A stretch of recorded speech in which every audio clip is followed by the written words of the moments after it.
Hello friends, आज हम बात करेंगे एक इंपॉर्टेंट और यूज़फुल टॉपिक के बारे में। आज हम बात करेंगे हार्ट फेलियर के सारे सिम्टम्स का एक्सप्लेनेशन क्या है। हमने हार्ट फेलियर के सिम्टम्स के लिए ऑलरेडी वीडियो किया है, क्या सिम्टम्स होते हैं उस बारे में हमने बात करी है। ये क्यों होते हैं, एक पर्टिकुलर सिम्टम्स का क्या कारण होता है, इस बारे में हमने अभी तक डिस्कशन नहीं किया था, तो आज उस चीज़ को डिस्कशन करेंगे। इंपॉर्टेंट हार्ट फेलियर के सिम्टम्स क्या है वो भी एक बार रिवाइज हो जाएगा और उसमें क्या क्या कारण होते हैं उसको डिस्कशन करेंगे। सबसे पहला है सांस फूलना, यानी ब्रेथलेसनेस होना, डिस्निया होना।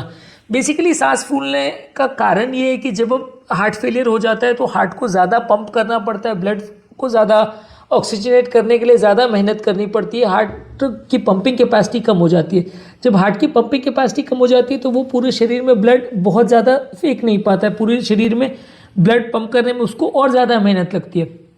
ज़्यादा मेहनत लगती है तो एक बैक प्रेशर क्रिएट होता है, हार्ट से जब ब्लड आगे नहीं निकल पाता है तो पीछे भर जाता है। बेसिकली कोई भी जगह पे अगर आप कहीं पानी को या गटर में एक फ्लो आ रहा है, वहाँ पे आप बंद कर देंगे तो पीछे पूरा कचरा वाला पानी भर जाएगा ना, और एक जगह ओवरफ्लो होने लग जाएगा, है ना। अगर गटर को आपने कहीं पे रोक दिया या पाइप में पानी का बहाव तेज़ी से आ रहा है, आपने उसको रोक दिया तो पूरा बैक प्रेशर क्रिएट हो जाएगा। तो हार्ट में भी वही है कि अगर ब्लड का फ्लो एक जगह पे जो जा रहा है उसको आपने रोक दिया, वहाँ पे बहाव को रोक दिया, तो पूरा बैक प्रेशर की वजह से लंग्स में पानी भरना चालू हो जाता है। लंग्स में बेसिकली ब्लड है जो कि एक्सट्रावेसेट कर जाता है, सारे टिश्यूज़ में भर जाता है, जिसकी वजह से ऑक्सीजनेशन करने में ज़्यादा दिक्कत आती है।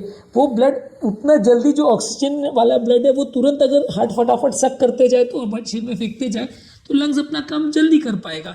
लेकिन जब ऑक्सीजन रिक्वायरमेंट बॉडी की बहुत ज़्यादा है और लंग्स उतनी जल्दी क्लीन अप नहीं कर पा रहा है, वो पानी लंग्स में भरा हुआ है, ना ऑक्सीजनेटेड ब्लड जा पा रहा है, ना डीऑक्सीजनेटेड ब्लड जल्दी आ पा रहा है उसके पास जितनी स्पीड से आना चाहिए, तो व्यक्ति को बार बार सांस लेनी पड़ेगी ताकि वो ऑक्सीजनेशन की रिक्वायरमेंट को फुलफिल करे। ये एक रिस्पॉन्स स्टिमुलस है कि अगर किसी व्यक्ति को सांस लेने में एक बार में ऑक्सीजनेशन पूरा नहीं कर पा रहा तो ब्रेन के जो रेस्पिरेटरी सेंटर्स है उसमें हाइपोक्सिया क्रिएट होता है, वहाँ ऑक्सीजन सैचुरेशन गिरने लगता है। जब वहाँ गिरने लगता है तो ब्रेन क्या ट्रिगर करता है, हार्ट को मैसेज देता है कि भाई आप जल्दी जल्दी बीटिंग करो ताकि ये जो बैकलॉग है वो क्लियर हो, और लंग्स को सिग्नल देता है कि भाई जल्दी जल्दी सांस लो ताकि फटाफट ऑक्सीजन जाए। क्योंकि ब्रेन को उस समय तक ये नहीं पता होता कि भाई ये ऑक्सीजन सैचुरेशन कम क्यों हो रहा है, हार्ट का प्रॉब्लम है, लंग्स का प्रॉब्लम है, कहाँ पे प्रॉब्लम है, ब्रेन को नहीं पता चलता। ब्रेन को ये पता है कि कोई कारण से मेरा ऑक्सीजन सप्लाई कम हो रहा है तो आप इसको फटाफट सॉर्ट आउट करो। तो हार्ट को सिग्नल जाता है, वो फटाफट पंप करना चालू करता है, ज़्यादा ब्लड फेंकना पड़ता है, हृदय गति बढ़ जाती है, इसकी वजह से पैल्पिटेशन होते हैं, धड़कन बढ़ जाती है, आपको चलने फिरने पर बहुत ज़्यादा गति में बढ़ी हुई महसूस होती है, क्योंकि ब्रेन आपको बोल रहा है कि भाई गति 60 रखने से काम नहीं चलेगा, अभी 150 की रिक्वायरमेंट है, फटाफट काम करो। तो उसको एक तरह से चाबुक मारता है कि भाई काम करो। काम के लिए चाबुक कैसे मारता है, स्ट्रेस हार्मोन्स को भेजता है, कैटेकोलिमिन्स को भेजता है कि भाई साइनस नोड को जाके मैसेज बोलो कि भाई ऊपर काम नहीं चल रहा है, सिस्टम बराबर नहीं चल रहा है, या आलसी पने से काम नहीं चलेगा, जल्दी करो काम। तो कैटेकोलिमिन्स वहाँ जाते हैं और हार्ट को स्टिमुलेट करते हैं, जिससे हार्ट गति बढ़ जाती है।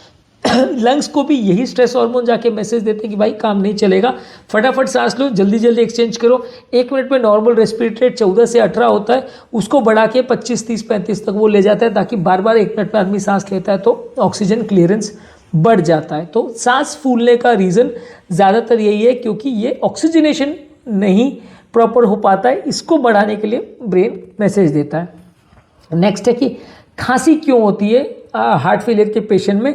खांसी होने का रीज़न ये है कि जब हार्ट फेलियर होता है तो लंग्स इसको ऑक्सीजनेशन को प्रॉपर मेंटेन नहीं कर पाता है, लंग्स में एक तरह से पानी भर जाता है, वो पानी सारे लंग्स के सारे ट्यूबुल्स वगैरह में भर जाता है, जिसकी वजह से कफ रिफ्लेक्स एक्टिवेट होता है। ये पानी जब श्वास की नली में भर जाता है तो नॉर्मल रिस्पॉन्स क्या होता है, हम खाना खाने के वक्त की जो अगर पानी गलती से चला जाता है अगर लैरिंग्स में, तो आदमी जोर जोर से खांसता है, बार बार खांसता है उसको क्लियर करने के लिए। तो लंग्स के अंदर भी जब पानी भर जाता है, लंग्स की ट्यूबुल्स में पानी भर जाता है, तो एक कफ रिफ्लेक्स एक्टिवेट हो जाता है, बार बार आदमी खांसी करता है ताकि वो क्लियर कर पाए। ऐसा खांसी करने से वो क्लियर हो ही जाएगा ऐसा ज़रूरी नहीं है, पर वो गश एयर को निकालने के लिए, या जो अंदर एयर फंसी हुई है उसको निकालने के लिए फोर्स से एयर को धक्का देता है, मसल्स उसको जोर से पुश करते हैं, जिसकी वजह से कफ रिफ्लेक्स एक्टिवेट होता है। मेरा भी अभी कफ रिफ्लेक्स एक्टिवेटेड हुआ है क्योंकि थोड़ा गला खराब है, पर अदरवाइज ये काफ़ी कॉमनली लोगों के साथ ऐसा होता है। नेक्स्ट है वीजिंग क्यों होती है। वीजिंग की है साइंस है कि साउंड जो आती है वो क्यों आती है, खासकर हम जब स्टेथोस्कोप से सुनते हैं तो हमें एस्थमा की साउंड आती है। ये भी इसलिए होता है कि जब हार्ट फेलियर होता है तो लंग्स में ट्यूब्यूल्स में पानी भर जाता है, वो लंग्स की ट्यूब्यूल को स्वीज करते हैं। जब लंग्स की ट्यूब्यूल को चारों तरफ से प्रेशर पड़ता है तो जब हवा जाती है तो नैरो स्पेस में जाती है। जब नैरो स्पेस में हवा जाएगी तो विस्लिंग जैसा साउंड प्रोड्यूस होगा। इस तरह से अगर हम जब ब्लो करते हैं नैरो स्पेस में से आवाज जा रही है तो एक विसल साउंड प्रोड्यूस हो रहा है।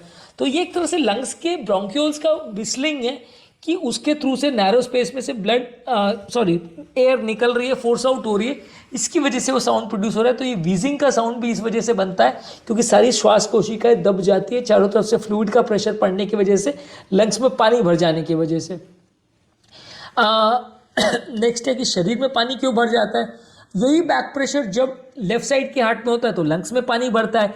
यही बैक प्रेशर अगर राइट साइड के हार्ट में होता है तो राइट साइड का हार्ट कहाँ से ब्लड को सक करेगा, जो सुपीरियर वेना कव है वो बॉडी के ऊपर पार्ट से सक करेगा, तो इसलिए गले की नसें फूल जाती हैं, गले की नेक वेन्स आपको डिस्टेंडेड मिलती हैं, वहाँ पे आपको ज़्यादा पल्सेशन भी दिखती है।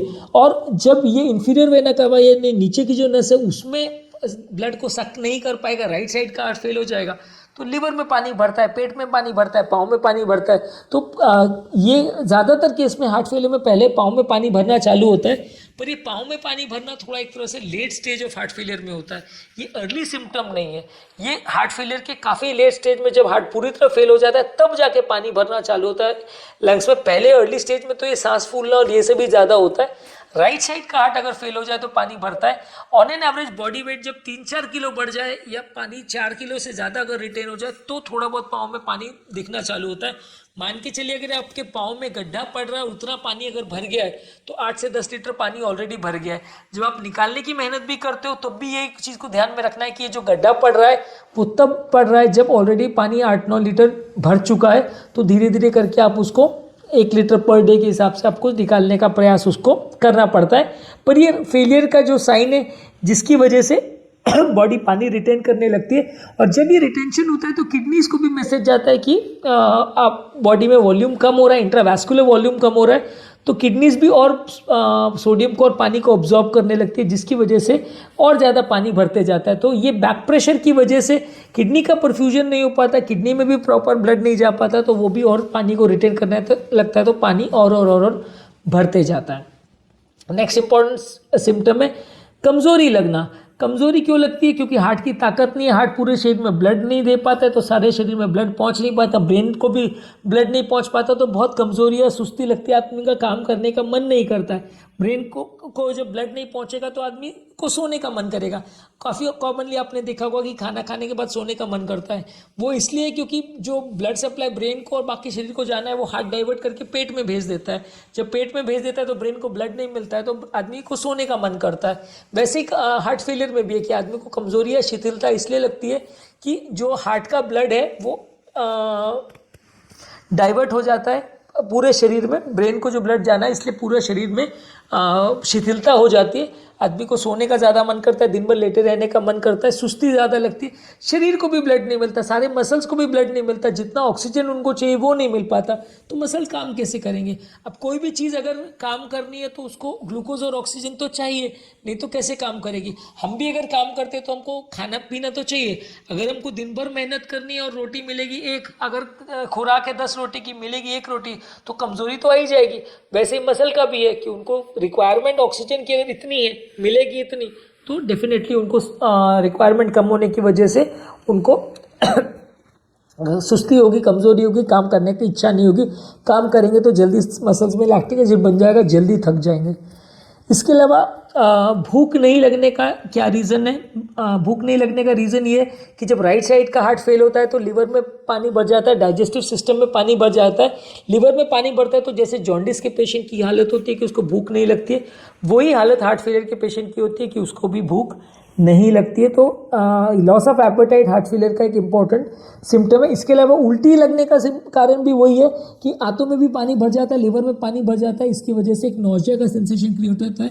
जैसे जॉन्डिस के पेशेंट को बार बार वॉमिट होता है, वैसे हार्ट पेशेंट में भी ये सेंसेशन सेम ही होता है, उनको भी बार बार वॉमिट लगता है और उनको डाइजेशन रिलेटेड प्रॉब्लम होता है। इस वजह से खाना भी नहीं पचता है। कई बार हार्ट वाले पेशेंट इनडाइजेशन की सिम्टम लेके आते हैं, प्रॉब्लम हार्ट की है, हार्ट फेलियर हो रहा है, लेकिन पेशेंट क्या सिम्टम लेके आएगा, गैस्ट्रोएंटरोलॉजिस्ट के पास जाएगा, पेट के डॉक्टर के पास जाएगा कि भूख नहीं लग रही है, खाना पच नहीं रहा, खाना में खा रहा हूँ तो पूरा मोशन में निकल जाता है, कभी लूज मोशन हो जाता है, कभी कॉन्स्टिपेशन हो जाता है, पेट में गड़बड़ चल रही है। तो पेट में गड़बड़ होने का रीज़न पेट में पानी भरना है, बैक प्रेशर की वजह से पेट में पानी भर जाता है तो फूड अब्जॉर्ब नहीं हो पाता है, इसलिए पेट के सिम्टम्स होते हैं, नौजिया होगा, भूख नहीं लगेगी और पेट में कभी कॉन्स्टिपेशन होगा, कभी डायरिया होगा, ये इस तरह के कुछ भी सिम्टम्स हो सकते हैं।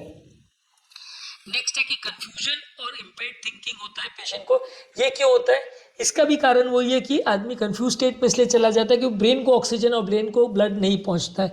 जब हार्ट फेलियर में हो जाता है तो पूरे शरीर में ब्लड भेजना चाहिए, ब्लड नहीं भेज पा रहा है, यानी बीपी जब 90 से नीचे जाने लगता है तो ब्रेन में ब्लड नहीं जा पाता, तो ब्रेन भी शिथिलता में चला जाता है, कमज़ोरी में चला जाता है। जब ब्रेन कमज़ोरी में चला जाता है तो आदमी को नींद ज़्यादा आने लगती है, कन्फ्यूजन होने लगता है, कुछ चीज़ों में ध्यान नहीं लगता है, बार बार चीज़ें वो भूल जाता है। तो इसकी वजह से एक तरह से आपको कन्फ्यूजनल स्टेट क्रिएट हो जाता है। इसका एक और कारण है कि ब्रेन में कई बार सोडियम लेवल्स भी ऑल्टर हो जाते हैं। जब सीवियर हार्ट फेलियर हो जाता है तो ब्लड में पानी इतना भर जाता है कि सोडियम लेवल्स कम हो जाते हैं, तो इसे डाइल्यूशनल हाइपोनाट्रीमिया बोलते हैं। इसकी वजह से भी ब्रेन में आपको कन्फ्यूजन स्टेट क्रिएट होगा, कई बार इतना भी कम हो जाता है कि आदमी उसकी वजह से भी कोमा में जा सकता है। तो बहुत ज़्यादा सोडियम कम होने की वजह से भी कई बार ब्रेन का प्रॉपर न्यूरोट्रांसमीटर्स काम नहीं कर पाते, तो आपको इस तरह के सिम्टम्स होंगे। लास्ट है हार्ट रेट बढ़ जाना। हार्ट रेट बढ़ जाने का भी रीज़न वही है कि जब सब जगह ब्लड सप्लाई कम है तो ब्रेन मैसेज देता है हार्ट को कि भैया जल्दी जल्दी काम करो, तो उसके कैटेकोलोमिन्स बनते हैं, तो हार्ट रेट बढ़ जाता है। हार्ट गति एक कंपलसेटरी मैकेनिज्म के तौर पे जब भी आप चलते फिरते तो गति जो नॉर्मली 60 से 80 जानी चाहिए वो 120 चली जाती है। इसके अलावा छाती में दर्द होना, छाती में दर्द होना ज़्यादातर नली के ब्लॉकेज का सिम्टम है। हार्ट मेहनत ज़्यादा कर रहा है, ऑक्सीजन सप्लाई कम हो रहा है, तो कई बार बिना ब्लॉकेज वाले पेशेंट में भी दर्द होना चालू हो जाता है। कार्डियोमायोपैथी और हार्ट फेलियर के पेशेंट्स में ब्लॉकेज नहीं भी हो तो भी छाती में दर्द हो सकता है, वो भी अंजाइनल पेन हो सकता है। ऐसा इसलिए क्योंकि हार्ट को जितनी ब्लड की रिक्वायरमेंट है वो नहीं हो पा रही है। हार्ट जब पूरे शरीर में ब्लड नहीं फेंक पा रहा तो अपने खुद को भी ब्लड सप्लाई नहीं कर पाएगा, क्योंकि हार्ट का ब्लड सप्लाई भी तो हार्ट खुद ही जनरेट करता है ना। हार्ट ब्लड को पुश करता है तभी तो हार्ट की नलियों में ब्लड भरता है, क्योंकि जो एओर्टा से पहली निकलने वाली नली है वो हार्ट को सप्लाई करती है। तो अगर हार्ट खुद ही वीक हो जाएगा तो उसका खुद का परफ्यूजन भी कॉम्प्रोमाइज़ हो जाएगा। इसकी वजह से चलने फिरने में छाती में दर्द भी उत्पन्न होगा। तो ये अंजाइनल पेन भी कई बार चलने फिरने पे जो होता है वो हार्ट की वजह से हो सकता है। इसके अलावा कई बार एक और सिम्टम होता है कि कई बार लोगों को खून की कमी या अनीमिया भी हो जाता है। ऐसा हार्ट फेलियर में इसलिए होता है क्योंकि हार्ट फेलियर में लोगों का बोन मैरो प्रॉपर काम नहीं कर पाता, बोन मैरो प्रॉपर आयरन के साथ एक्ट नहीं कर पाता, इंट्रैक्ट नहीं कर पाता, एरिथ्रोपोइटिन लेवल्स भी बॉडी में कम हो जाते हैं। तो इसलिए हार्ट फेलियर के ज़्यादातर पेशेंट को खून की कमी भी कई बार हो जाती है। तो आज हमने कॉमन हार्ट फेलियर के सिम्टम्स के कारणों पर बात की। सिम्टम्स पर तो हमने ऑलरेडी वीडियो किया, आज सिम्टम्स क्यों होते हैं उस बारे में बात की। यदि इस टॉपिक को संबंधित कोई और कमेंट्स, क्वेरी, सजेशन है, कोई और सब्जेक्ट पर आप चाहते हैं वीडियोस बनाएं, कोई पेशेंट रिलेटेड क्वेरीज है तो नीचे कमेंट सेक्शन में आप बोलिए, हम उन्हें आंसर करने का प्रयास करेंगे। अंत में मैं डॉक्टर नवीन अग्रवाल तहे दिल से आपका शुक्रिया अदा करूँगा कि आपने इस टॉपिक को एंड तक देखा। जो लोग हमारे चैनल पर नए हैं उन्हें रिक्वेस्ट करूँगा कि चैनल को सब्सक्राइब करें। ऐसे करने से चैनल को कंटिन्यू करने के लिए हमें मोटिवेशन और इंस्पिरेशन मिलती है।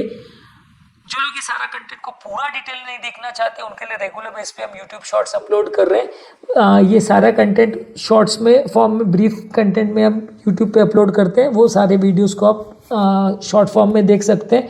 ब्रीफ समरी या सेलिएंट फीचर्स उसमें आपको मिल जाएंगे। और आपके बीमारी से रिलेटेड अगर आप टॉपिक्स देखना चाहते हैं तो हमने बहुत सारे प्लेलिस्ट बनाए हुए हैं जिसमें BP, sugar, cholesterol, heart failure, heart attack के प्लेलिस्ट है।